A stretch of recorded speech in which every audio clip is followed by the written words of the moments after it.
Bengkulu. Halo teman-teman Bengkulu semua. Kita ya dari daerah pasti sangat familiar besar di Rigi. Iya. Musik santai Musik santai, Iya. Kebetulan itu gara-gara waktu aku tinggal di Bali, aku berusaha ada barang Bali.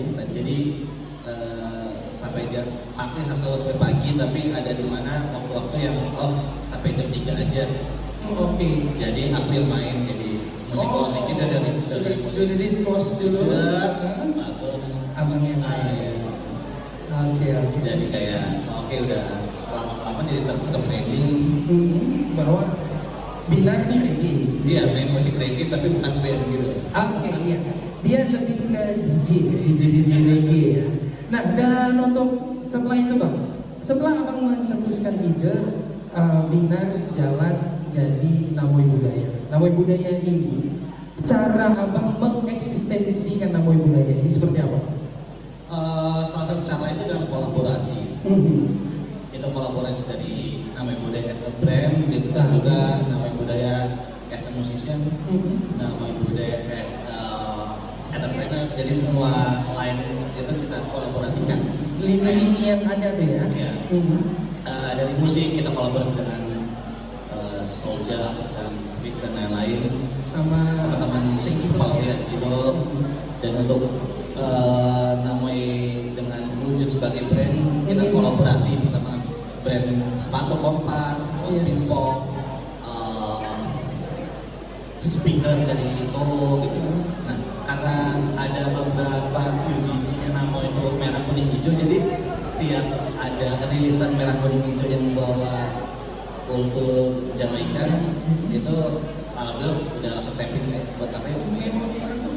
Iya, Namoi ini, merah kuning hijau Namoi ini mana merah kuning hijau nih gitu ya. Dan itu jadi gaya hidup ya teman-teman sendiri, teman-teman para pelaku.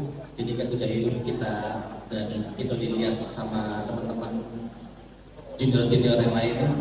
Karena pasti kita ketika membuat brand, target marketnya itu bukan orang yang seumuran kita.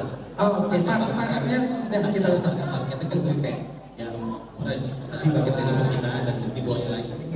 Satu untuk memperpanjang nafas brand dan juga dari tren itu mereka masih bisa tetap cepat ikut ya cepat.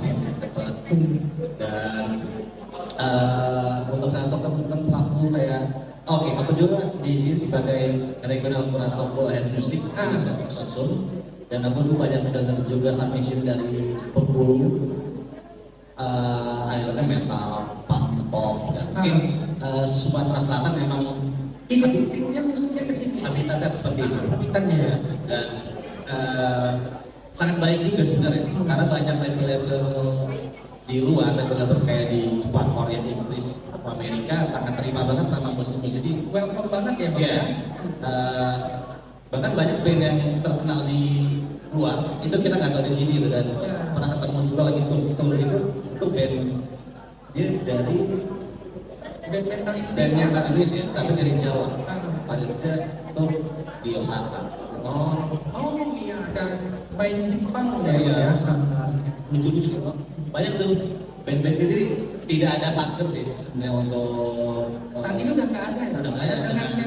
Dengan luasnya dengan luas sosial media, dengan luasnya dan udah ada kata-kata kreator, jadi semua orang bisa jadi kreator. Berarti nggak ada batas lah sebenarnya. Saat ini udah saat ini udah udah nggak ada. ada batas kan. Mau kita lokasi di mana kayaknya kita bisa jadi reach sama orang. Kapanpun media juga bisa diakses kan. Iya. Oke, kalau aku sebagai bidang aku lebih ke entrepreneur. Jadi apa yang aku lakukan adalah B2B. Dan contohnya yang sebelum buat nama aku juga ada buat restoran, clothing brand, toko sepatu. Sudah banyak yang dicoba malam lintang. Jadi ya, aku lihat kayak di nama ini aku berbisnis tapi di dunia entertain showbiz gitu. Oke. Nah, jadi berarti memang tidak bisa dilepaskan antara brand A dan diri kita sendiri itu harus nyatu ya Bang ya. Sejiwa dulu kitanya nih, karena kita sudah sejiwa, kita sudah hidup dari sana, apapun ceritanya kita akan berpikir keras untuk itu. Dan salah satu triknya yang paling baik adalah kolaborasi. Di era sekarang apalagi dengan TikTok yang masif dan banyak juga musisi-musisi yang pakai platform TikTok untuk jadi sarana promosi dengan tren yang mereka buat.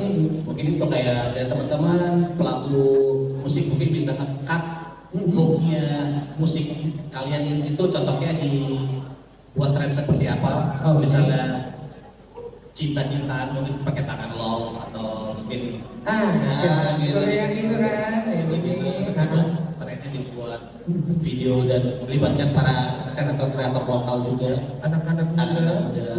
kreator teman-teman sendiri, mungkin dari peer to peer dulu sih dari teman-teman, karena semua berawal dari lingkaran pertama tuh, yaitu Pertemanan komunitas. awal dan legalnya untuk kehidupan kita buat ngesu.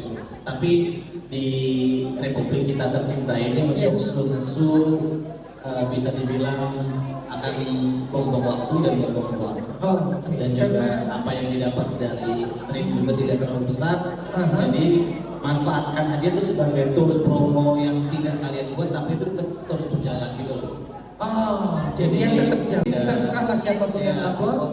Yang penting omongannya dipakai gitu ya. Saya Saputra dari program studi ilmu komunikasi Universitas Hasan Bungkul. Jadi setiap karya yang namanya bangun sendiri harus mempunyai narasi, konsep, perjalanan, dan juga emosi.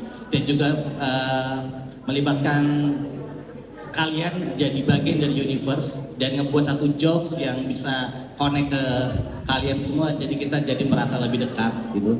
Nah ini juga yang terjalin nggak sengaja sampai ke Jerman. Waktu itu saya diundang di festival Jab Karet, tuh festival diaspora anak-anak Indonesia di Jerman, di Hamburg, dan mereka suka dan ngikutin kita udah lama.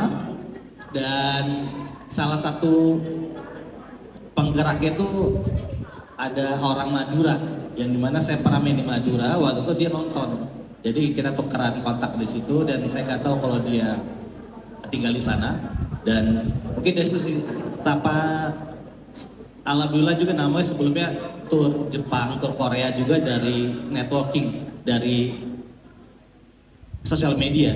Kebanyakan sudah ikut festival di luar, punya karya sendiri. Cuman kendala di Bengkulu lebih bingung gimana sih masarin karya yang sudah ada. Baru bilang kayak di sini kurang eksplosif, kurang apa. Oke, akhirnya lebih baik daripada kita menunggu, lebih baik kita asik sendiri melakukan hal yang kita senang dan kita kontenkan, gitu. Kita kontenkan kayak kita buat, tapi dengan algoritma sosial media statik, kalau kita melakukan itu konsisten, itu dia paling cepat naik. Berapa postingan kita dengan style yang sama, ya. Dia akan terbaca duluan lah ya.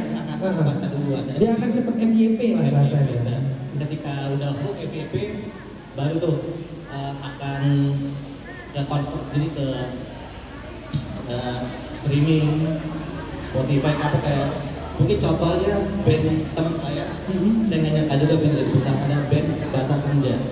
Itu kayak buah dari konsisten dan terus berkarya, dan ada cetekannya ketika musim TikTok suara Sony dipakai, dan sekarang langsung meledak gitu. Langsung ada.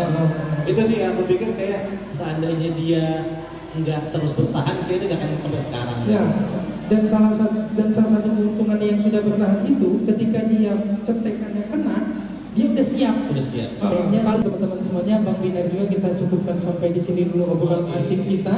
Dan nanti kalau ada teman-teman yang masih penasaran atau butuh diskusi, bisa langsung hubungi Bang Nanoy juga, bisa nonton YouTube-nya juga, bisa lihat karyanya di Instagram juga. Jangan takut, DM aja.